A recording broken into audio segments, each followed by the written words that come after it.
ईश सुरासुरमसुंद वंदितं बोधधारी कमलं परमानि वर्धमानं तिक्तं नहीं करके पक्ष निश्चय स्वच्छंद हो जीवन नहीं पक्ष बस व्यवहार की ज्ञान विराजन हो नित्य ज्ञान विराग की आनंदमय स्वामी रे अंतर मन की भावना निर्दोष हो स्वामी जिन शासन की प्रभावना निर्दोष हो स्वामी मेरे अंतर मन की भावना निर्दोष आराधना निर्दोष का होना कैसे हो जब तक हमें वस्तु का यथार्थ स्वरूप भाषित नहीं होगा तब तक ना तो स्वरूप की आराधना हो सकती है ना जन शासन के प्रभाव में हो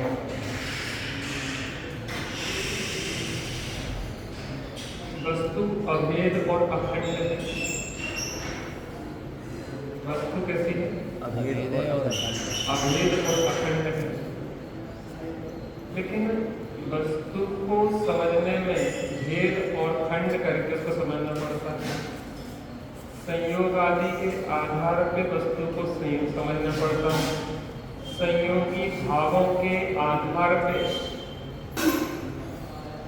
वस्तु को समझना पड़ता है स्वाभाविक पर्यायों के आधार पे वस्तु को समझना पड़ता है मजबूरी है जब अनुभव होता है तो वो नया चीज होता है जब अनुभव होता है तो पक्षातिक्रांत होता है कैसा होता है नया चीज और पक्षातिक्रांत क्योंकि वस्तु में कोई नए नहीं वस्तु तो कैसी है नया चीज है वस्तु में ना कोई निश्चय का पक्ष है ना व्यवहार का पक्ष है वस्तु तो पक्षातिक्रांत है लेकिन समझने समझाने के लिए हमें वस्तु को किसी एक दृष्टिकोण से समझना पड़ता है क्योंकि वाणी में एक साथ समस्त वस्तु को कहने की सामर्थ्य नहीं है या यूँ कहें कि उसके अनंत गुणों और अनंत धर्मों को कहने की सामर्थ्य वस्तु को कहने की सामर्थ्य वाणी में नहीं है धारण तो एक साथ की है तो उसको समझने समझाने के लिए स्यादवाद शैली का प्रयोग किया जाता है अनेकांतात्मक वस्तु को समझने के लिए स्याद मानो किसी इच्छा से वाद अर्थात कथन जो भी कथन किया जाएगा वो किसी अपेक्षा से किया जाएगा और स्यादवाद शैली का ही विस्तार सप्तभंग की चर्चा नए अर्थात सप्तभंग नए दृष्टिकोणों को खोला गया है हम बैठे हैं और हम किस दिशा में बैठे हैं ये निर्णय इस बात से होगा कि आप किस दिशा में क्योंकि हम किसी दिशा में नहीं हैं हम तो अपने में हैं लेकिन जब देखेंगे तो आप यहाँ बैठे हैं एक इस तरफ बैठा है एक इस तरफ बैठा है एक इस तरफ बैठा है तो जो जिस तरफ बैठा होगा उसको हम उस दिशा में दिखाएंगे वो वस्तु में मैं नहीं है वो तो ज्ञानी वक्ता जिस दृष्टिकोण से बात को कह रहा है उस अपनी वक्ता के कथन को क्या कहेंगे नहीं कहेंगे वक्ता के अभिप्राय को किस अभिप्राय से वो कह रहा है किस दृष्टिकोण से कह रहा है तो यहाँ पे नाना दृष्टिकोणों को मैंने देखा कि किन किन अपेक्षाओं से क्या क्या बात होती है एक मैं कहता है कि स्त्री पुत्र कुटुंब हमारे एक में कहता है कि शरीर हमारा एक में कहता है कि रागादि भाव मति ज्ञान आदि भाव हमारे हैं। एक नए कहता है केवल ज्ञान हमारा, एक नए कहता है कि ज्ञान दर्शन सुख आदि हमारा है। तो इसमें वजन देखना है कि वास्तव में कौन चीज कितनी वजनदार है। स्त्री पुत्र कुटुंब हमारे हैं, इससे अधिक वजन इसका है कि शरीर हमारा है, क्योंकि स्त्री पुत्र कुटुंब तो आत्मा से एकदम पृथक है। लेकिन शरीर हमारे साथ लगा हुआ पूरी पर्याय है, जितने समय हम रहेंगे तब तक जी हमारे साथ रहेगा, छोड़ नहीं सकते आप इसको। लेकिन इससे भी थोड़े आगे बढ़े तो कहा राग द्वेष आदि जो भाव होते हैं ना वो तुम्हारे हैं, क्योंकि शरीर भी आत्मा की सत्ता से तो है भिन्न ही, लेकिन जो राग द्वेष भाव होते हैं ना, राग द्वेष आदि भाव जो है वो तुम्हारी सत्ता में होते हैं। किसकी सत्ता में होते हैं? तुम्हारी सत्ता में होते हैं, आत्मा की सत्ता में होते हैं, आत्मा की सत्ता से बाहर नहीं होते। थोड़ा और बढ़े कि हाँ जो राग आदि से अधिक जो आपके ज्ञान दर्शन आदि गुणों की अवस्था है ना वो तुम्हारी है। मति ज्ञान, श्रुत ज्ञान, अवधि ज्ञान, मना पर्याय ज्ञान आदि जो है ना, ये ज्ञान गुण की अवस्था है, पर्याय, ये इनका वजन और अधिक है, क्योंकि ये आत्मा का ही ज्ञान गुण का वर्णमन है। ये स्वाभाविक वर्णमन है और विकृत वर्णमन है। यद्यपि ये अल्प विकसित है, लेकिन राग द्वेष आदि विकृत है। राग द्वेष रूप वर्णमन जो चारित्र गुण का हो रहा है वो है तो चारित्र गुण का, लेकिन वो विकृत वर्णमन है। और ये हो रहा है अपने स्वाभाविक वर्णमन, तो वजन किसका ज्यादा होगा? स्वाभाविक वर्णमन का, विकृत का नहीं होगा। एक आपका बिगड़ा लड़का है और एक आपका आपकी आज्ञाकारी लड़का है, आप किसको अपना मानोगे? कि भैया हमारा तो एक ही लड़का है, दूसरों के लोग बात ही नहीं माना, क्या कहोगे? तो बात ही नहीं सुना तो हम का है केवे के लाने हैं हम, होगा कि नहीं होगा? ऐसे राग द्वेष वास्तव में अनचाहे संतान की तरह उत्पन्न होगा। कांटों सी पैदा हो जाते चैतन्य सदन के आंगन में। ये हमारे स्वाभाविक भाव नहीं है। और आगे बढ़े कि मति ज्ञानादि वास्तव में ज्ञान गुण की अल्प विकसित दशा है। अरे वास्तव में मैं तो केवल ज्ञान वाला हूं,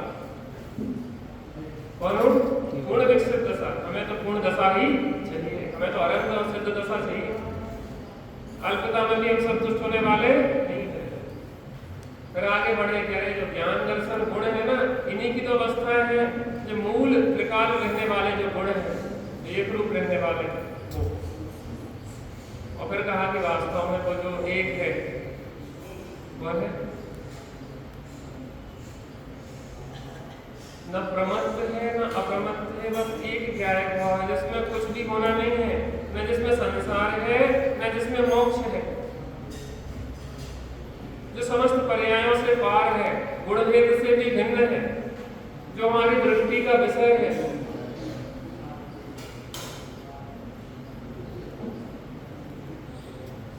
एक चीज बताइए, कुपुत्र जन्म लेता है कि सुपुत्र जन्म लेता है? दोनों ही पुत्र जन्म लेता है, पुत्र जन्म लेता है। कुपुत्र जन्म लेता है कि सुपुत्र जन्म लेता है? तो सुपुत्र ही पुत्र जन्म लेता है, पर हमारा दृष्टिकोण है कि ये मान्यता है कि हमारा ये जन्म तो होता है पुत्र का, आपको संगति से जैसा वर्णन करे उसको वो नाम दिया जाता है।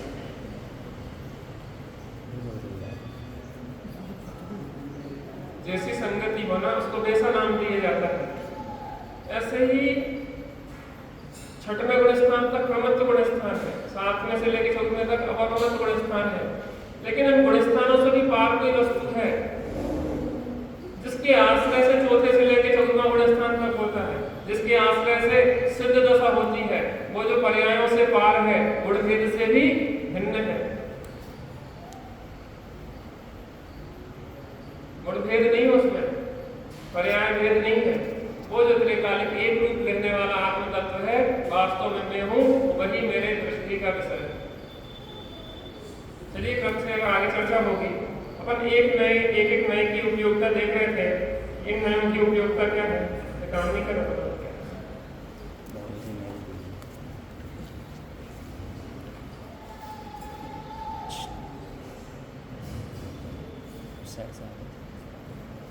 तो किस प्रकार से हमारा हित हो, कैसे हम अपना कल्याण कर सकें, कैसे संसार का अभाव हो, कैसे दुखों का अंत आए, इस विधि को अपन समझ रहे हैं। कल अपन ने क्या समझा था? किस नए की उपयोगिता समझी थी? उपचरित उपचरित असद्भुत व्यवहार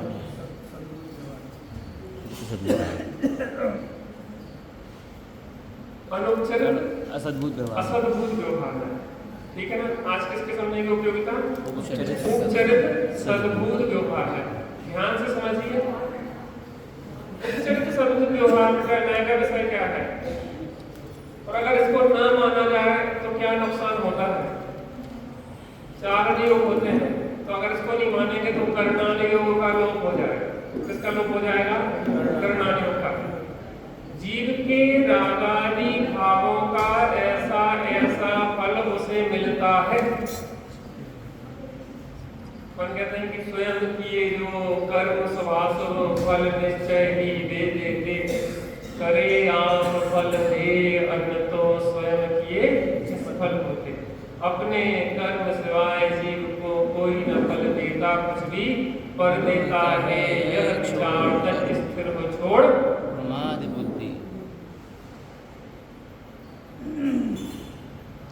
आपको जो फल मिल रहा है, जो आपको दुख मिल रहा है, तकलीफ मिल रही है, वो किसी दूसरे के कारण नहीं है, आपके ही रागादि भावों के कारण। देखो, अपन ने अनुपचरित सद्भुत व्यवहार में देखा था कि आप कर्मों के कारण परेशान हैं। आपने जो कर्म मांगे हैं वो कर्म का उदय आता है तो अनुकूलताएं प्रतिकूलताएं मिलती हैं। जो आपको तकलीफ प्रतिकूलताएं मिली है वो आपके ही कर्मों का फल है। काय का फल है? कर्म का फल है। अब देखना इसमें बात समझना। हमने कहा कि हम इनके कारण परेशान हैं, हम अपनी पत्नी के कारण परेशान हैं। वैसा हमारी पत्नी ने हमारे घर को नरक बना दिया, हमारे पति ने हमारे घर को नरक बना दिया है, हम इनके कारण तो बहुत परेशान हैं। तो आशा व्यक्त करें कि इनके कारण परेशान हो तो या अपने कर्म के कारण परेशान हो। आप सबसे पहले 1 नंबर का जो नया था उपचरित असद्भुत व्यवहार है, जिससे स्त्री पुत्र कुटुंब को आप अपना कह रहे थे। वो कह रहे थे कि इनके कारण हम दुखी है। अपना आरोपण किन पे जाता है? हम किन के कारण दुखी है? बाहर परिस्थितियों संयोगों के कारण दुखी है। हम इसका रोना रोते रहते। कबीरदास जी जहाँ रहते थे तो कबीरदास जी कसाईयों के मोहल्ले में रहते थे। कहाँ रहते थे? दिन रात चीतकार मची रहती थी, बड़े परेशान होते थे। तो कबीरदास जी ने अपने को संबोधन के लिए एक छंद लिखा। उन्होंने लिखा, कबीरा तेरी झोपड़ी गलकट्टन के पास। गलकट्टे माने तो गले काटते रहते हैं कसाई, उनके पास तेरी झोपड़ी है। कबीरा तेरी झोपड़ी गलकट्टन के पास। और दूसरी पंक्ति में अपने को संबोधन किया, जो करेगा सो भरेगा, तू क्यों हो उदास? जो करेगा सो भरेगा, तू क्यों हो उदास? वो कर लेंगे सो भरेंगे, तुम परेशान क्या को? तुम तो समता भाव रखो। स्त्री पे आरोपण दे रहे थे कि स्त्री के कारण दुखी है, पति के कारण दुखी है, घर परिवार के कारण दुखी है, हम सास के कारण दुखी हैं, हम ससुर के कारण दुखी हैं, मोहल्ले के कारण दुखी हैं, पड़ोसी के कारण दुखी हैं, हम बड़े बगल वाले दुकानदार के कारण परेशान है, हम कंपटीशन बहुत है, ये व्यक्ति हमें परेशान करता रहता है, सस्ता माल बेच देता है, हमारे पास ग्राहक नहीं आ पाते हैं। हम इनके जितनी भी लिस्ट है दुनिया की पूरी बना लो, और हमारी शिकायत नहीं से होती। आप किससे परेशान हैं?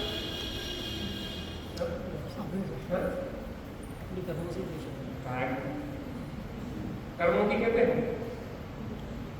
हम कहते हैं कि हम किनसे परेशान हैं? इनसे। हमारी पत्नी सुधर जाए ना तो हम गंगा नहा लें, पंडित जी को थोड़ी बुद्धि आ जाए, बस सब उल्टे उल्टे काम करती रहती है। हम समझा के झंझाते हैं, लेकिन समझती नहीं। एक व्यक्ति ने नियम दिया था कि हम कम से कम 10 लोगों को समझा के भोजन करेंगे। तो बड़ा परेशान, 1 बज जाए, 2 बज जाए, 3 बज जाए, बड़ी समस्या। एक दिन क्या हुआ, 9 लोग तो समझ गए, 10वां समझ लिया तो मान ही नहीं रहा था। वो समझाते समझाते शाम हो गई, भोजन नहीं हो पा रहे थे। तो पत्नी की परेशान, पतिव्रता पत्नियां होती तो बेचारी बिना पति को भोजन करवाए, भोजन नहीं करती। चौथे काल की, पंचम काल में तो सोचती है कि आपके जसवंत नगर में तो चौथा चल रहा है, यहाँ की तो पत्नी को भी भूख लगी थी, पति भी उलझा हुआ था, थक गया था समझाते समझाते। समझने का देखो तुम्हारा नियम 10 को समझाने का है, 9 को समझा चुके, 10 में तुम खुद समझ जाओ।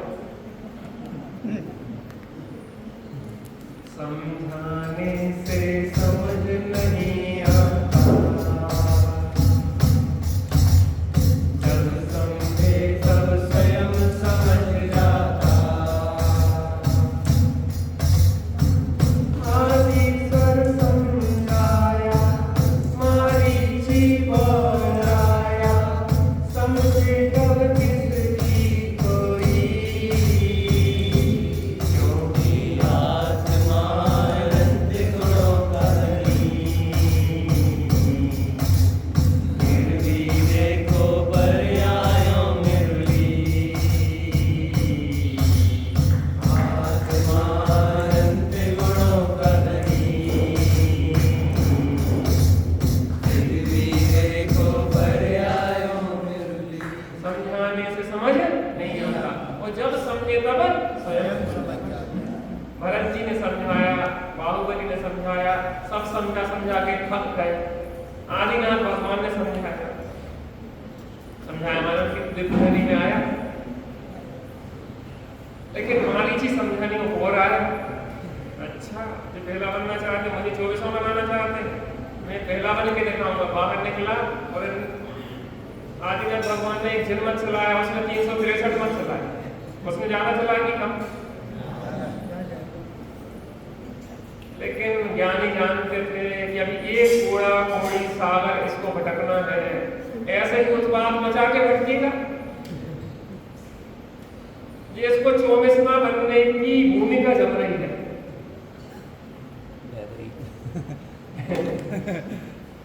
24वां बनने की भूमिका जम रही है। लगभग 27 बार तो निगोद होके आया था, मारीची से लेके महावीर की पर्याय, क्योंकि यहाँ पे साढ़े 2000 सागर की व्यवस्था कर पर्याय। इसके बाद तो देख तू पवेलियन 27 बार निगोद होके आया, लगभग 60,000 बार बेस्या, 60,000 बार अबौगा के पत्ते में कीड़ा, और क्या क्या नहीं बना। समझाने से समझ में आता क्या? बच्चों को लाख समझाते रहो, ऐसा करना बेटा, ऐसा नहीं करना, बहू को समझाते रहो, सास को समझाते रहो, पिताजी को समझाते रहो, मानते नहीं है पिताजी, बार समझा चुके, ऐसा ना करो करे, वैसा करो करे, ये करो करे, ये नहीं करो करे। अब तो परेशान हो गए। उन्होंने कहा मैं समझाता हूँ, समझ जाओ कि समझाने से समझ नहीं आता, जब समझे तब स्वयं समझ जाता। हम दूसरे नौकरों को उंगली दिखा रहे थे, आचार्य ने कहा पागल, इनका कोई दोष नहीं है, पर द्रव्यों का दोष न देखो, क्रोध अग्नि में। जब 3 उंगली कह रही है कि तेरी दोष देख, तू अपना दोष देख, अपने निर्दोष को देख, जब अंगूठा कह रहा है।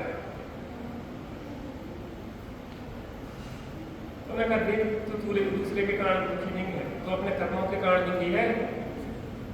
किसके कारण दुखी है? अपने कर्मों, स्वयं किए जो कर्म सो आसो फल निश्चय की। कोई दूसरा दे रहा है, तेरे को पत्नी ऐसी क्यों बन गई? कलह है कारण नहीं। यहाँ की बात नहीं करें, यहाँ तो सब शांत स्वभाव है, मैं ज्ञानानंद स्वभाव है, हम तो वहां की बातें कर रहे हैं। तो ऐसी पत्नी क्यों मिली? क्योंकि तुमने ऐसे कर्म किए थे। ऐसा ही पति क्यों मिला? क्योंकि तुमने ऐसे कर्म किए थे। ऐसे ही परिवार क्यों मिला? पिताजी इससे अच्छा तो क्यों ढकेल देते? कैसे ढकेल देते? तुम ऐसे ही परिवार में जाना, ऐसे ही कर्म किए थे। एडवांस क्यों मिला? हम जसवंत नगर में ही क्यों हमने जन्म लिया? हमें ऐसे ही माता पिता क्यों मिले? पत्नी को तो आप सोचते हैं चुनाव कर लेते, लेकिन माता पिता को चुनाव कैसे कर लेते? ऐसा ही सब परिकर क्यों मिला आखिर? इसका मतलब है कि हमने ऐसे कर्म किए थे, हमने ऐसे कर्म किए थे तो उस कर्म के फल में 9 कर्म मिले। 3 चीजों की, द्रव्य कर्म, भाव कर्म, 9 कर्म। तो जो 9 कर्म वाले बाहर सामग्री मिलती वो द्रव्य कर्म के उदय में मिलती ना, ज्ञानावरण आदि कर्म जो है ऐसी मिलती है पर तो कर्मों को ही दोष देने लगे। आचार्य देव ने कहा कि भाई साहब कर्म अपने आप नहीं बनते, कर्म अपने आप नहीं बनते। तुम जब तक भावना करो राग द्वेष की तब तक कर्म की कोई ताकत नहीं है कि बन जाए।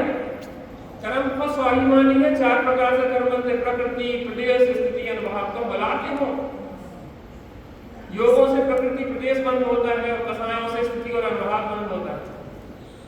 तुमको बार बार वेलकम करती, आइए आइए, आपका स्वागत है, स्वागत है श्रीमान आपका सिंहासन पर। कर्मों को आमंत्रण देते, बड़े आदर से आते, आदर सम्मान वाले हैं कर्म, बेइज्जती से नहीं आते। जो बेइज्जती करना शुरू कर देता है तो कर्म कहते हैं कि हम स्वप्न में भी तुम्हारी तरफ देखेंगे। जो दोष होते हैं, जो कर्म होते हैं वो बहुत स्वाभिमानी है। भगवान से कह दिया कि स्वप्न में भी तुम्हारी तरफ नहीं देखेंगे दोस्तों ने। फर्स्ट नंबर के सामने है ना, स्वप्न में भी नहीं देखेंगे हम आपकी तरफ। आपने वो बुलाया था, हमें बहुत प्रेम से बुलाया था। व्यक्ति हंस हंस के बांधता है कर्म, रो रो के भोगना पड़ता है। अरे तो तुम इन कर्मों के कारण दुखी नहीं हो, तुम किन के कारण हो? अपने भावों के कारण दुखी हो। जो तुमने मोह राग द्वेष के भाव कर रहे ना, और हम ये देखें, जैसे तुमने हमें गाली दी तो गाली से दुखी हुए कि हमने गाली को लक्ष्य में लिया और अपने अंदर उस गाली के माध्यम बना के एक द्वेष का भाव उत्पन्न किया। ध्यान से देखना, क्या का भाव उत्पन्न किया? द्वेष का भाव। गाली बुरी है, मुझे गाली दी जा रही है, मेरे साथ दुर्व्यवहार किया जा रहा है। गाली तो शब्द है, शब्द कुछ नहीं कहते कि मेरा यह अर्थ है, मेरा यह अर्थ नहीं है। शब्द नहीं कहते हैं कि मेरा यह अर्थ है और मेरा यह अर्थ नहीं है। ससुराल में जाते हैं, गालियां बढ़ती हैं तो बत्ती से बटवाए जाते हैं। समझी साहब, पता तुम्हें? तुम समझी बने नहीं है। गालियों का बुलौआ होता है इसके साथ। चाचा ने खूब खाई होगी गाली, तो गालियों का बुलौआ होता है और गालियां खूब अच्छी गाली दी जाती है इसके साथ। अच्छी माने जो बेस्ट क्वालिटी की गालियां होती हैं, बेस्ट क्वालिटी देखा है ना, बेस्ट क्वालिटी।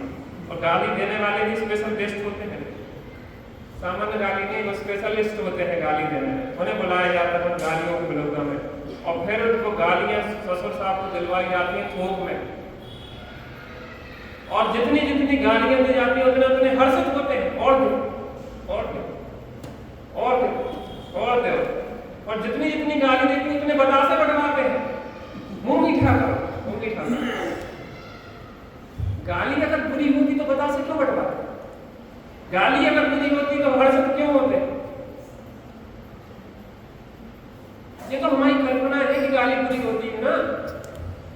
बात ये है कि गाली से दुखी नहीं हुए, तुम्हारे अंदर जो राग द्वेष के भाव हो रहे हैं ना, उन राग द्वेष के भावों से दुखी हो रहे हो। यशोधर मुनिराज को राजस्थान ने खूब गालियां दी थी। यशोधर मुनिराज को राजस्थान ने कितना दुखी कर पाए थे? पार्वती मुनिराज के ऊपर तो देव ने बहुत अवसर किया था, बहुत अपशब्द कहे थे, लेकिन पार्वती मुनिराज को तो दुखी नहीं कर पाए। इसका मतलब यह है कि तुम गालियों के कारण दुखी नहीं हो, तुम दुखी हो अपने उन्हें उठने वाली जो राग द्वेष को उत्पन्न करते हो उनको लक्ष्य कर करके, राग द्वेष के कारण दुखी। तो यहाँ पे जो मैं कहता है उपचरित सद्भुत व्यवहार में कि जो राग द्वेष है ना वो तुम्हारे हैं, विकारी विकारी भाव जो हो रहे हैं वो तुम्हारे हैं, क्योंकि राग द्वेष किसी दूसरे जड़ की सत्ता में होते, जब भी होंगे वो चेतन की सत्ता में होंगे, उसको स्वीकार करना पड़ेगा। और हम दुखी हैं तो अपने ही राग द्वेष के कारण है, ये लिख लो। और सुखी होना है तो अपने राग द्वेष का त्याग करके ही हम सुखी होंगे। मैं ये पूछ रहा हूँ कि एक ही प्रसंग होता है और एक ही प्रसंग में कभी आप दुखी होते हैं, कभी नहीं दुखी होते हैं, कभी ज्यादा दुखी होते हैं, कभी कम दुखी होते हैं। ये अंतर क्यों आ जाता है? एक ही प्रसंग की बात करते हैं, एक ही प्रसंग में चार लोग में अलग अलग रिएक्शन देखे जाते हैं। यहाँ पे कोई आया और किसी ने गाली देना शुरू कर दिया, इतनी सारी सभा बैठी है, अब इतनी सारी सभा में से सबके रिएक्शन एक से होंगे कि अलग अलग होंगे? कोई तो उठ के खड़ा हो जाएगा, उन्हें क्या समझ रखा है, गाला पकड़ के दो गाल में कर देगा। मंदिर में नहीं करते लोग, लेकिन बाहर ले जाके। कोई ने हाथ पांव चलाना शुरू कर दिया, जैसे ने गाली का जवाब गाली से देना शुरू कर दिया। कुछ लोग बैठे रहे लेकिन मन में खेत खेत होंगे थोड़े, यदि कैसा पागल है गाली देना। और कुछ लोग ऐसे थे कि ठीक है, स्वयमेव इस जगत का सब काम हो रहा है, स्वयमेव इस जगत का सब काम हो रहा है, हमको भी धीरे धीरे श्रद्धान हो रहा है। परसों सवेरे की बात है, सिद्धांत भाई साहब बाथरूम में से निकले, छज्जे पे गए और फिसल गए तो कूले की हड्डी टूट गई। कल की है, हाँ? कल हाँ? कल सवेरे की बात है। अच्छा, कल सवेरे की बात है। यहाँ से गए थे ना, परसों गए थे दिल्ली, वहाँ पे बैठक गए थे, वहाँ जाके और वो फिसले और गिरे, कूले की हड्डी टूट गई। 10-15 मिनट तो बेहोश रहे जो भी। तो हम वही आराध्य से बात हुई, आराध्य ने नॉर्मल से बता दिया कि पापा की ऐसी स्थिति में गिर गए, ये बात। और हमारी पापा से बात हुई, पंडित जी कुछ नहीं, सब नाटक देख रहे हैं, हम तो अपने अपने मस्त लेते ध्यान में, अब जो चल रहा है ये बात सही है, तकलीफ बहुत ज्यादा है, लेकिन हम सब सहजता में देख रहे हैं जो होना है सब। जो होने योग्य होता बस वो ही हो रहा है, जो होने योग्य होता बस वो ही हो रहा है, स्वयमेव इस जगत का सब काम हो रहा है। आराधना हमारे पास भाई साहब को कोई ज्यादा विकल्प नहीं किया, हमने जब समझ लिया कि जो होने योग्य होता बस वही हो रहा है, हम बहुत नॉर्मल कर रहे हैं। लोग आए हुए बड़े परेशान, घबरा रही है, अपनी घबराने की कोई बात नहीं है। अच्छी जगह पहुंच गए, हमारे रिश्तेदार है, उनका अस्पताल है, वहाँ पे अनाकुल जैसा व्यवस्था सेटिंग है, चिंता करने से होना क्या? जो होने योग्य होता जैसा योग कर रहे हैं काम, बाकी घबराने से तो काम बिगड़ता है कि बनता है। सहजता में निकेतना कल्याणकारी जी हमने सुनी तुम्हारे पापा को और चेतन माने हम जब वस्तु स्वतंत्रता एक एक चीज की पर्याय की स्वतंत्रता देखते हैं तो हमें ज्यादा घबराहट नहीं होती। सब इतना व्यवस्थित दिखता है, कहीं कुछ करने धरने का विकल्प नहीं होता। विवेकपूर्वक जीना अलग बात है, आप विवेकपूर्वक जानबूझ के फिसलो आगे, मुझे वहां लाल कपड़ा दिखाओ बिल के आगे, वो बात नहीं कह रहे, लेकिन विवेकपूर्वक जीवन में जो हो रहा है तो स्वीकार करो। जो होता है होने दो, होने को स्वीकार करो, कर्तापन का भाव लगाओ, निवृत्त का पुरुषार्थ करो। सिद्धांत भाई से तो बहुत देर बात हुई, चलो भाई साहब तो कुछ झंझटें रहती थी यहाँ वहाँ की, अब क्या करते अपने पढ़े पढ़े चिंतन मनन ध्यान कर। अबे तो घर वाले कहते जो करने वो ले चले जाओ, वो अनाकुल के लग लियो, प्लेट बन रहा, वो सब नुकसान हो रहा है, आप लोग देख लियो, आपको क्या है? आराम तो पड़ेगा। हाँ जबान पे आएगी, जीवन में आएगी, सही। चिंतन का विषय तो हमें कम से कम ये कहते हैं, अभी तो दूसरों को दोष दे रहे। तो आराध्य करने लगे कि अगर हम पहले की स्थिति होती, प्रवचन सुन क्या बोलते वस्तु स्वतंत्रता के गीत लगा रहा है, वस्तु जाके तो पिताजी ने पहले ही मना करी, तुम्हें चैन ही नहीं पड़ रहा, तो हमने पहले की थी शांति जरूर पंडित जी को बढ़िया स्वाद में झड़को ठीक है, तुम फालतू भगत जा रहे, हम उल्टा उलान न देते थे। लेकिन जब हमने देखा कि यार ठीक है, जो वहां जाके जो होना, जिस द्रव्य का, जिस क्षेत्र में, जिस काल में, जिस भाव से जो होने योग्य वो होके रहता, उसको कोई टालने वाला नहीं है। उसको इंद्र, जिनेंद्र, अहिमेंद्र कोई भी टालने में समर्थ है। जम जस जम्मी जैसे जेठ गहारण जम्मी कालम तम तस सम्मी जैसे तेन गहारण तम्मी कालम न सक्यो जिन अहिमेंद्रो जिनंदो, कोई शक्ति नहीं है बदलने में। ऐसा कर लेते, वैसा कर लेते, ऐसा कर लेते तो ऐसा हो जाता है, ऐसा कर लेता, घुटने से कुछ फायदा नहीं है। और आदमी को कोई समस्या आती है तो घुसता है, समस्या का समाधान नहीं खोजता। हमने पहले ही कही थी तुमसे, जबरदस्ती मानते मानते होनी अपनी चलाते देते, आदमी इसके लिए घुसता है। सामने की समस्या उसको तो देखता नहीं है। एक दिन की टांग टूट गई, कोई ने गाड़ी डाली और टांग टूट गई, ऐसे लटक गई टांग, भीड़ लग गई, कौन था गाड़ी वाले को ढूंढो, उसको मारो पीटो, कैसे भैया वो तो चला गया, टांग टूट गई, कोई लाल देखो, लेकिन टांग टूट गई, कल को संभालो, ये बस आ रहे उनके पीछे भाग रहा था, गाड़ी में से पीछे साहब चला गया। उसके बाद लकीर पीटने से कोई फायदा, ऐसा ही होना था। इतना आनंद है भाई साहब, इतना आनंद है इस तत्व ज्ञान में कि कुछ कह नहीं सकते। व्यवहारिक क्रियाएं खूब करना चाहिए, लेकिन व्यवहारिक क्रियाओं का प्रयोजन क्या है, हमें तत्व ज्ञान करना चाहिए। तब तत्व ज्ञान से पता पड़ता है कि भगवान जिनेंद्र के दर्शन किस लिए किए जाते हैं। अरे उन जैसी समता हो, पथ की प्रत्येक विषमता को मैं समता से स्वीकार करूं, जीवन विकास के त्रिपथ की बाधाओं का परिहार करूं, मैं अष्ट कर्म आवरणों का प्रवर आतंक मिटाने को यह अर्थ संजो कर लाया हूं चरणों में नाथ। जैसे पद की विषमताओं को आपने समता से स्वीकार किया, वैसे ही मैं भी अष्ट कर्म की बाधाओं को जैसा आपने परिहार किया, मैं भी परिहार करूं। तब तो भक्ति है सच्ची पासना भगवान की। भोगों की भीख मांगते रहो कि भगवान हमारा बच्चा हो जाए, हमारा ब्याह हो जाए, हमारा ये हो जाए, वे हो जाए। किसे मांग रहे? ब्रह्मचारी से, पत्नी और बच्चे मांग रहे हो। गलत दुकान पे चले गए, मेडिकल पे कहोगी 1 किलो शक्कर दे दी मेडिकल की दुकान पे, गलत जगह पे सामान मांगने चले गए, पास में भगवान बोले तो भैया और थोड़ी अक्ल बुद्धि तो ला। ब्रह्मचारी से बीवी बच्चा क्यों मांग रहे हो? धन हमारे पास होता तो हम छोड़ के आए, हमारे पास घरों का है, हमारे पास तो चेतन का धन है, हमारे पास जो है वो लेना चाहो तो ले लो, और तुझे फालतू कूड़ा करके लेने हमारे पास आ रहा है। जिनको तुम जान त्यागे तुच्छ जान, मैं उन्हें मानता हूँ महान।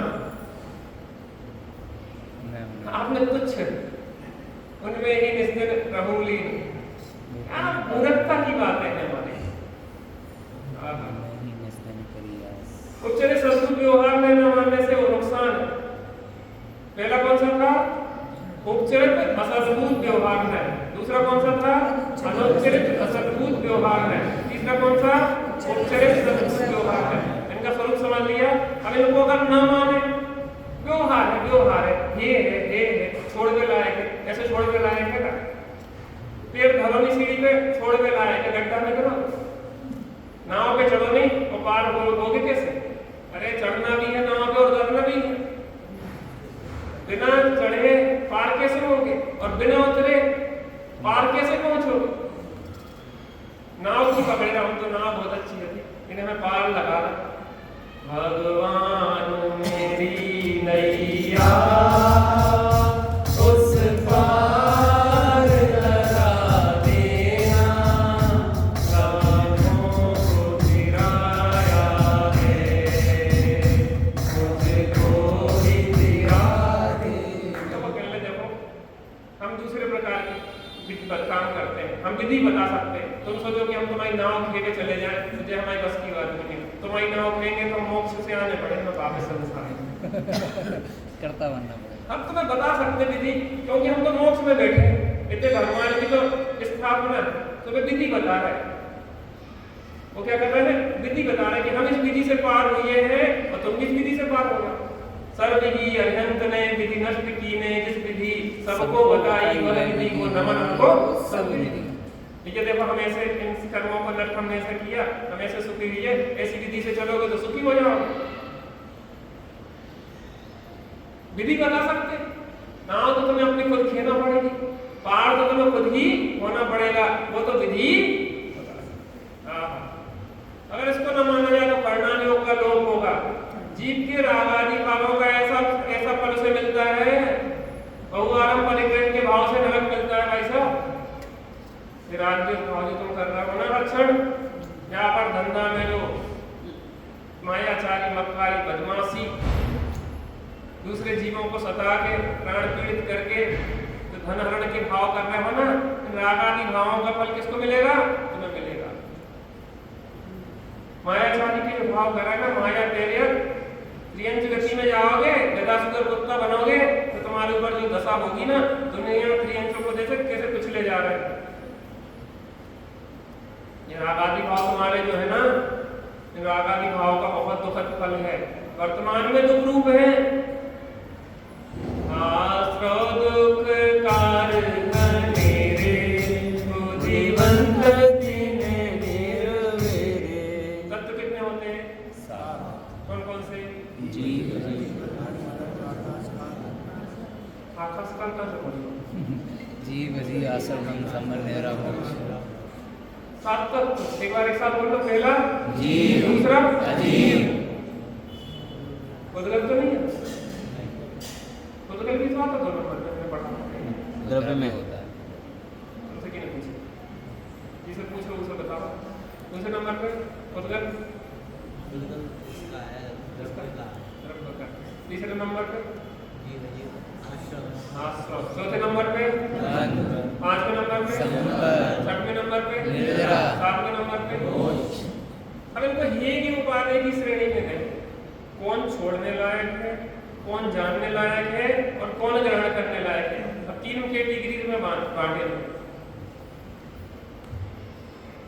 तो जीव है, जीव है गे है की उपाधि है। अर्थ बता दे रहे हम आपको, तो फिर बता रहे। उपाधि माने मतलब ग्रहण करने योग, हे माने मतलब है छोड़ने योग, गे माने मतलब जानने योग। अब जीव हे है कि गे है कि उपाधि है? गे तो सातों तत्व हो गए, जानोगे तब तो हे के उपाधि जानोगे। एक दृष्टि से तो गे सब है, लेकिन अब हे और उपाधि में बताओ, जीव तत्व उपाधि है कि गे है कि हे है? उपाधि, ठीक है ना। अब दूसरा अजीब तत्व क्या है? जी है। अजीब तत्व क्या है? गे हाँ क्या है? ताई, ताई बोलती सही, ताई बोली। अजीब तत्व क्या है? गे ये कह रहा हूँ, ये कह रहा क्या कह रहा? एक मत बताओ। ये क्या क्या? ताई कह रही है, बड़े लोगों की बात मानी ना, छोटा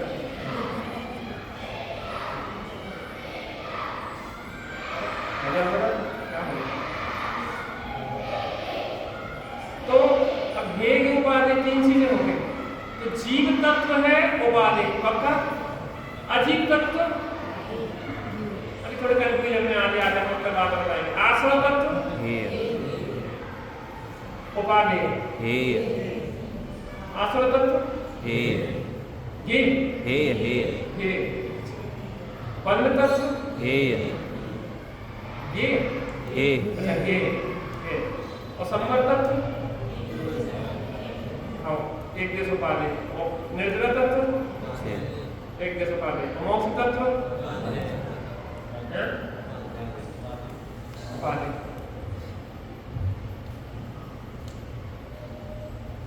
आश्रय आश्रव कैसा है? हे पक्का। भगवान कहते हैं कि जीव उपादेय है, संबर उपादेय है, निर्द्रा उपादेय है, मोक्ष उपादेय, ये 4 उपादेय है। कौन उपादेय? 4 उपादेय। लेकिन उपादेय में भी अंतर है। एक होता है प्रकट करने योग्य उपादेय और एक होता है आश्रय योग्य उपादेय। उपादेय माने ग्रहण करने वाला। तो एक होता है प्रकट करने योग्य उपादेय और एक होता है आश्रय योग उपादेय। तो जो आत्मा है वो प्रकट करने लायक उपादेय है कि आश्रय योग उपादेय है? आश्रय योग्य प्रकट करने आश्रय योग उपादेय है। माने आत्मा का शुद्धात्मा का संधान होगा, दिव्यात्मा सब भगवान होगा, नित्य पर में प्रकाशित सम्यक ज्ञान होगा। अब क्या हुआ? निजात्मा शुद्धात्मा का श्रद्धान ज्ञान और स्थिरता होगी। तो शुद्धात्मा कैसा है? आत्मा कैसा है? उपादेय, आश्रय करने योग्य। अब संबंध निर्णय जो है प्रकट करने योग्य है, प्रकट करने योग्य उपादेय। तो वो पर्याय में प्रकट होती है। आत्मा का आश्रय लेंगे तो जीवन में संबंध और निर्जरा की प्रकटता होगी। ठीक है ना? संबंध निर्जरा की प्रकटता होगी। तो वो एक देश अभी पूर्ण शुद्ध दशा की नहीं है ना। संबंध माने शुद्धि की उत्पत्ति, निर्जरा माने शुद्धि की वृद्धि, मोक्ष माने शुद्धि की पूर्णता। तो संबंध निर्जरा एक देश उपादेय है और मोक्ष पूर्ण उपादेय है, क्योंकि पूर्ण शुद्ध दशा है। 4 चीजें हो गई। जीव कैसा है? आश्रय योग उपादेय। संबंध निर्जरा कैसे है?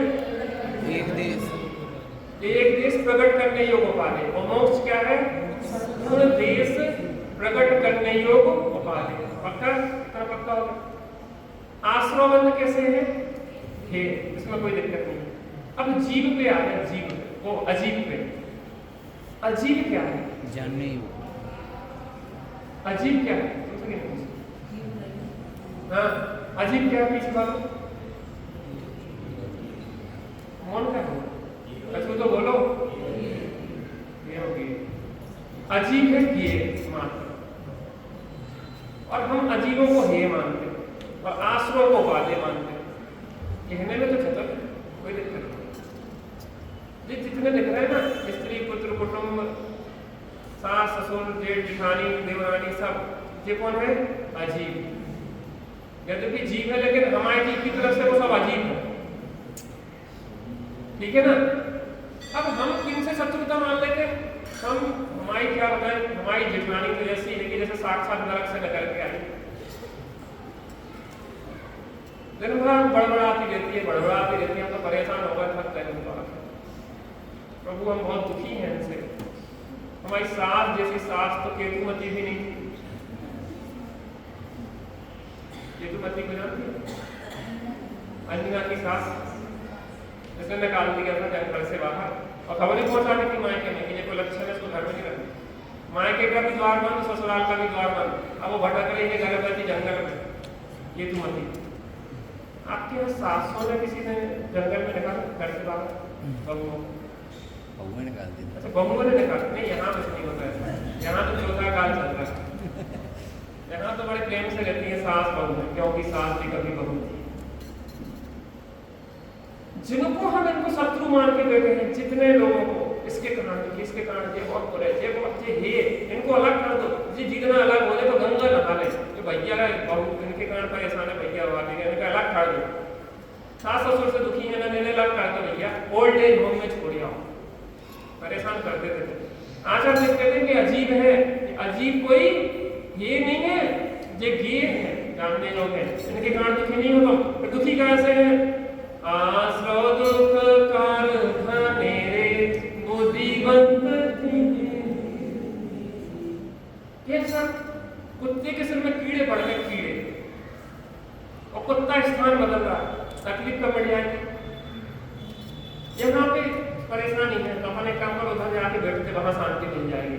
नहीं, उधर वो स्थान में खराबी है, उधर जाके बैठते तो शांति मिल जाएगी। कुत्ते को कहाँ शांति मिलेगी? इसके सिर में कीड़े पड़े हैं, कहाँ शांति मिलेगी? और हम कितने लोगों को बदलते हैं। आजकल तो पत्नी एक पसंद नहीं है, दूसरी नहीं है तो तीसरी, दूसरी पसंद नहीं है, तीसरी यूज एंड थ्रो। आजकल तो पाश्चात्य संस्कृति की अपने यहाँ भी वो आती जा रही है गंदगी। तो पहले लगता था कि जन्म पूरे जीवन भर साथ निभाना है, तो कल अगर पसंद आएगी तो ठीक है, नहीं तो लिव इन कुछ दिन ट्राई करके देखो, साथ में लेके देख लो, पसंद ना आए। ऐसे लिव इन वालों को कोई पसंद नहीं आती। श्रद्धा जैसे 36 टुकड़े होते हैं, पता नहीं? पता। श्रद्धा नाम की लड़की थी, माता पिता की मर्जी के बिना लिव इन के तहत रह रही थी। बहुत परेशान करता था, मारता पीटता था उसको, अंध प्रेम में मार पीट खाती रहती थी। और एक दिन उसको ज्यादा गुस्सा आई तो उसने टुकड़े टुकड़े करके 36 टुकड़े कर।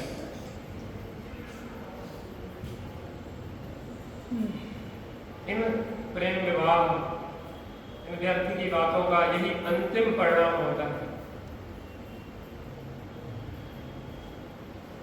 दुखी किसके कारण है? हम अपने रागादि विकारी भावों को दुख का कारण परद्रव्य को मानते हैं। आश्रय दुखकार बने रहे हमारे जो मोहराग देश के भाव है, ये दुख के कारण है। ये मोहराग देश के बाद जीव के रागादि भावों का ऐसा ऐसा फल मिलता है। जिस क्षण हमने आपका लक्ष्य किया और आपके हमको माध्यम बना के अंदर में गुस्सा लेके इनको देख के हमारा खून खुल जाता है। उसने क्या खोला है तुम्हारा?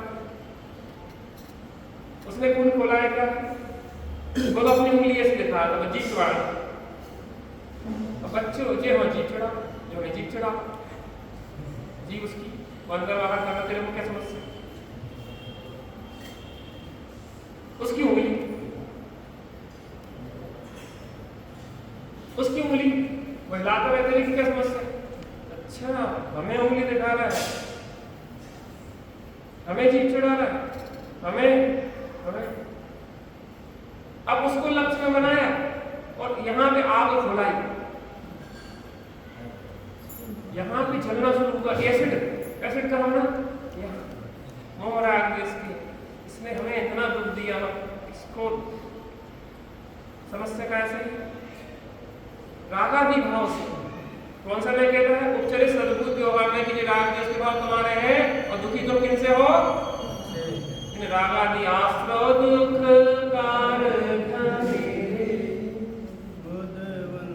उपयोगिता है इसमें कि राग देश के भाव तुम में ही होते हैं, किसी जड़ित की सत्ता में नहीं होते। तुम्हें सुखी होना है तो अपने राग देश के भाव को जब राग द्वेष अग्नि जब तक नहीं बुझेगी, शांति हृदय को चेतन तब तक नहीं मिलेगी। चाहे कितने तीर्थ कर लो, चाहे कोटि दान दे लो, होगी न शांति फिर भी।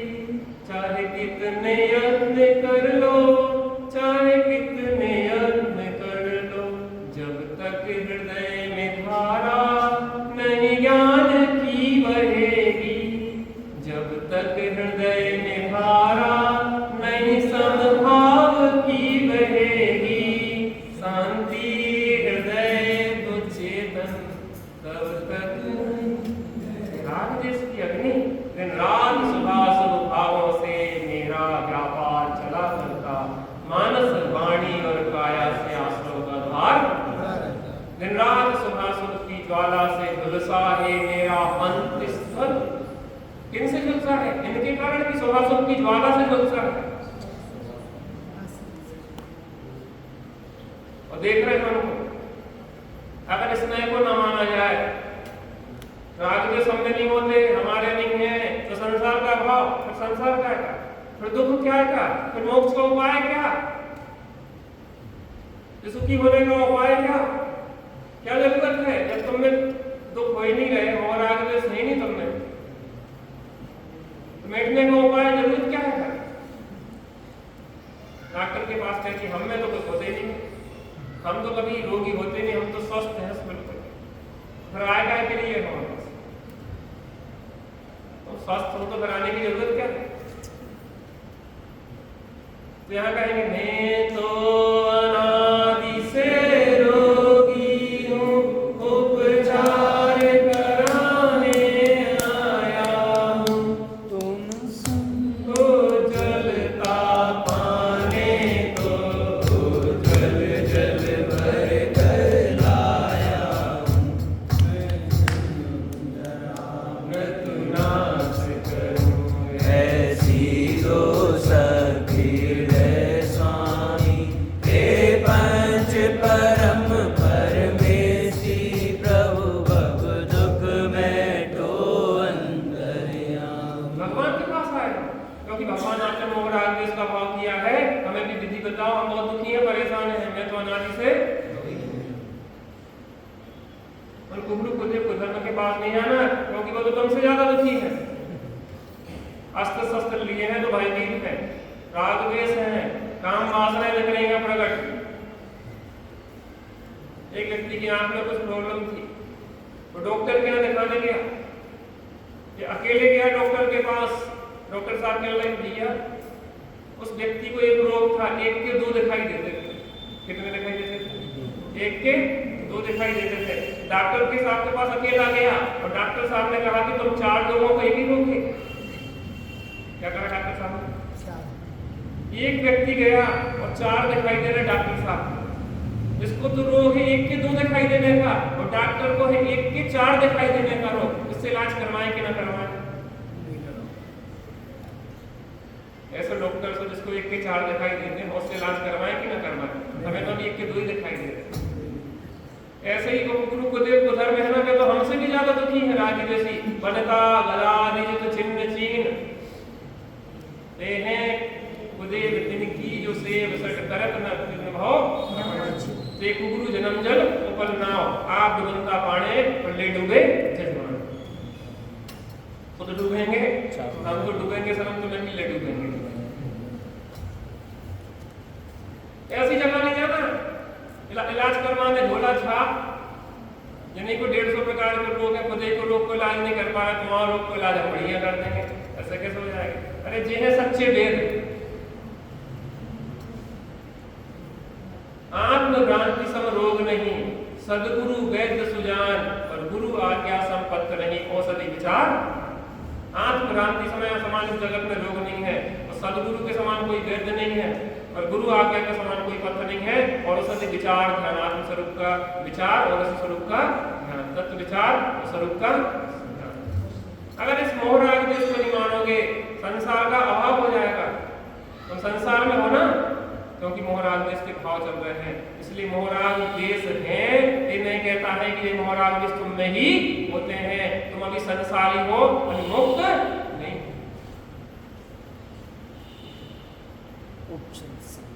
राग है ये स्वीकार करना है इसमें से। राग है और राग मेरी ही सत्ता में है और राग का कर्ता मैं ही हूँ।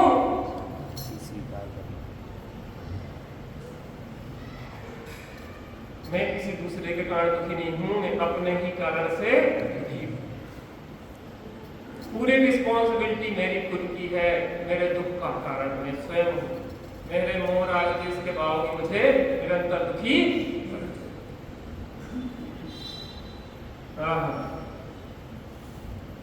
अगर राग के कारण बंधा नहीं तो मुक्त कैसे होना?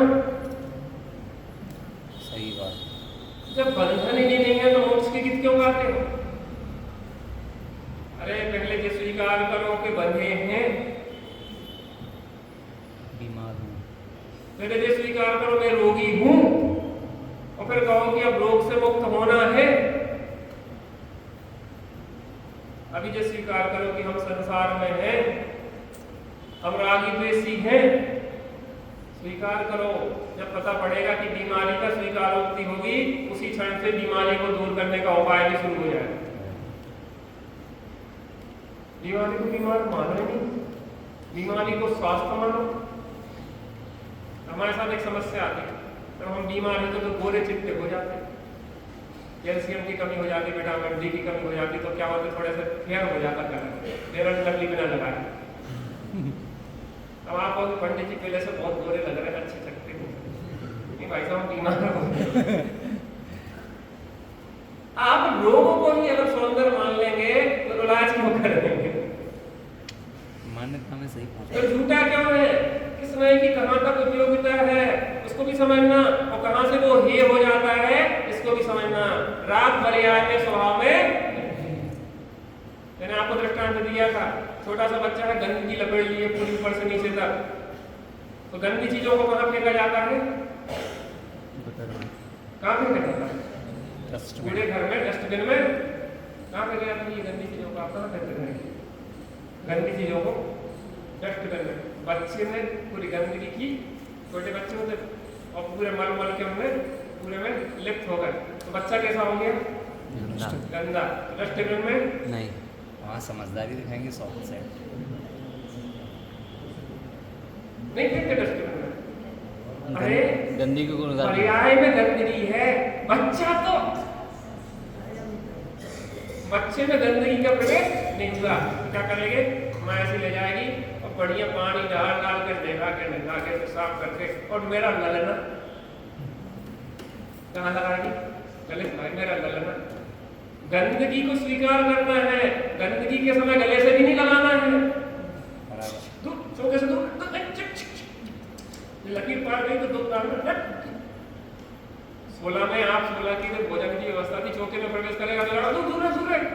नहाया हुआ हो फिर भी नहाया हुआ की बात नहीं है, तो गंदगी की बात कर रहे हैं।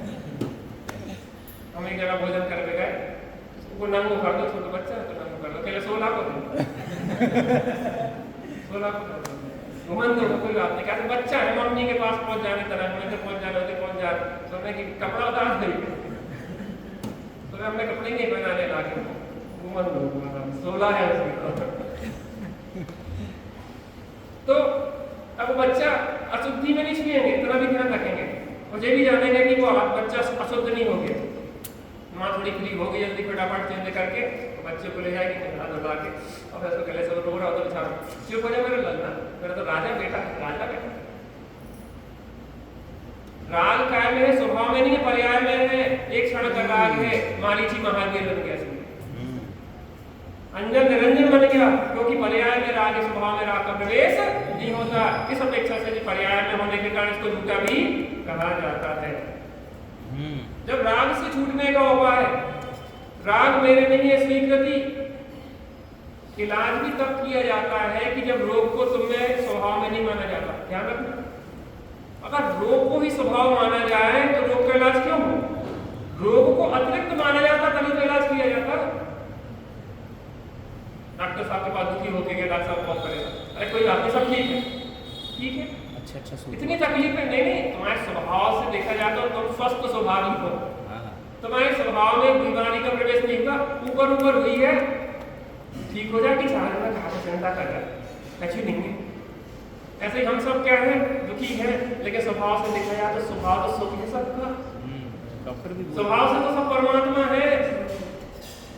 तू ही सुख है, तू ही बुद्ध है, तू ही आनंद की खान है, सुन चेतना अब जागना, सुन चेतना अब जागना, कोई कर्म तुझको छुआ नहीं, तुझे कुछ भी तो है हुआ नहीं, सुन चेतना अब जागना,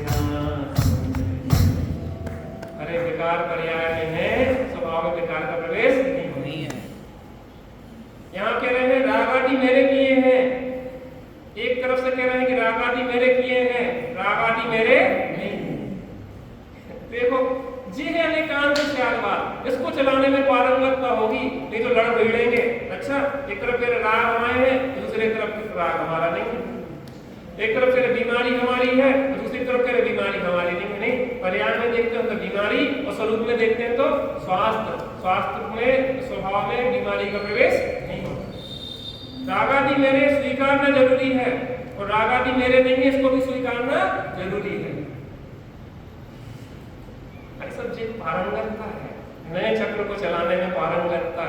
आप जब सीख लोगे ना तो आपको प्रवचन सुनने में कोई दिक्कत नहीं।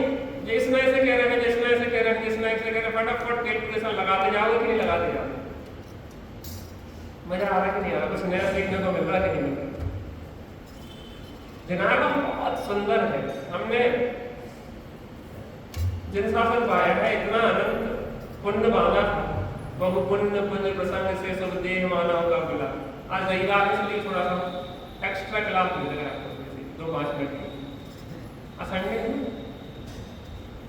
है ना, छुट्टी में एक्स्ट्रा से जैसे क्या होता है ना, दुकानदार जैसे आपने एक पेन लिया, 5 रुपए का पेन था, तो आपने 5 रुपए दिए तो आपको खुशी उतनी नहीं होती, नहीं एक के साथ एक फ्री। तो आपको जी लगता है कि यार एक्स्ट्रा मिल गया मुझे, तो आपको हमने 1 घंटे दिया तो क्या दिया? जो एक्स्ट्रा मिला वो आपको ज्यादा मिला तो आपको खुशी होगी, यार एक्स्ट्रा मिला। लेकिन होता उल्टा है।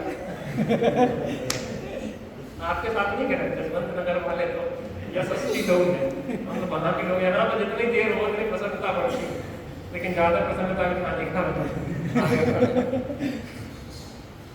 बीमार हूँ जिस स्वीकार करना है स्वभाव से स्वस्थ हूँ, इसको भी स्वीकार करना है। डॉक्टर को देख रहा है कि पर्याय में रोग है, लेकिन अंदर में स्वभाव में रोग का प्रवेश नहीं होता। इतनी मजेदार बातें हैं।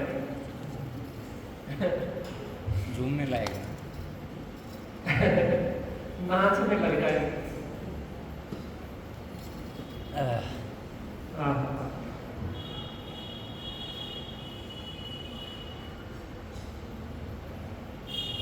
राग की आग में द्वेष की कीच में फंस गया बीच में, क्यों संभलता नहीं? राग की आग में द्वेष की कीच में फंस गया बीच में, क्यों संभलता नहीं? चांद सी आत्मा ग्रहण में दब गई, चांद सी आत्मा ग्रहण में दब गई।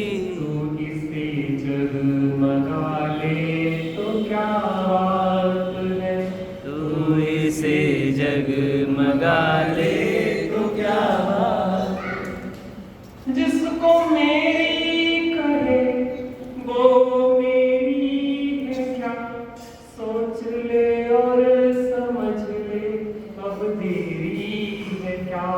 जिसको मेरी कहे वो मेरी है क्या, सोच ले और समझ ले अब देरी है क्या। ज्ञान की है कसौटी तेरे हाथ में, ज्ञान की है कसौटी तेरे हाथ में। तू खरी खोटी कस ले तो क्या बात है, तू खरी खोटी कस ले तो क्या बात है। हम तो आपको ज्ञान की कसौटी दे रहे हैं, तुम खरी कसो या खोटी कसो तो तुम्हारे हाथ में ही शुरू हो गए। चलिए थोड़ी देर बैठते हैं, 2-4 मिनट।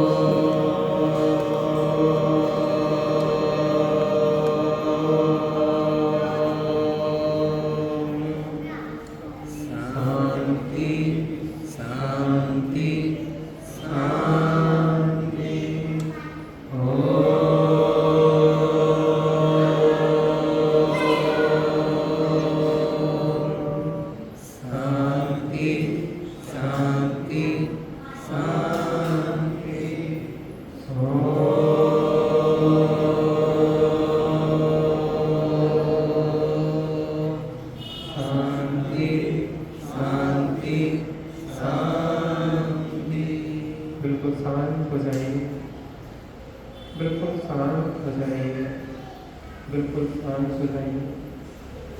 बाहर जो भी बोला बोल हो रहा है, मात्र उसको जानने और देखने वाले हैं। शरीर की जो भी क्रिया हो रही है मात्र हम उसको देखने और जानने वाले हैं। स्वभाव की जो क्रिया हो रही है हम मात्र उसको जानने और देखने वाले हैं। हम भिन्न तटस्थ ज्ञाता की तरह मात्र जानते और देखें जो भी हो रहा है।